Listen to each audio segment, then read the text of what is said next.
শূন্যতায় বন্দি আমি, তুমি বন্দি খেয়ালে।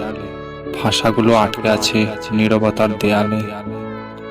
আমার কেউ নেই, কেউ ছিল না, এটা অভিমানে বলছি না, অন্যভাবে বলছি।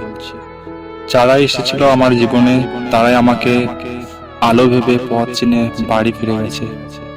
ল্যাম্পপোস্টের মতো বহুকাল দাঁড়িয়ে থাকতে থাকতে ভেবেছি বিধাতা আমার জন্য কাউকে বানায়নি। এক মাথার উপর আকাশ ছাড়া আমাকে কেউ ভালোবাসেনি।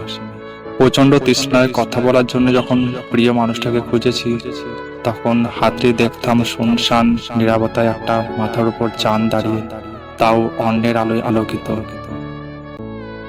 আমার কেউ নেই, কেউ ছিলও না, এই অনুভূতিটা বড্ড বাজে। আমি নিঃসঙ্গ আকাশ হয়ে আজন্ম শূন্যে ভেসে যাই।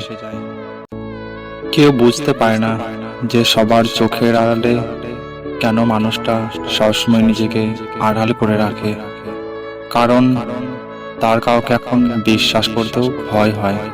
সে বুঝতে পেরেছে জীবনটা হেরে গেছে সময় আর পরিস্থিতির মোকাবেলায়।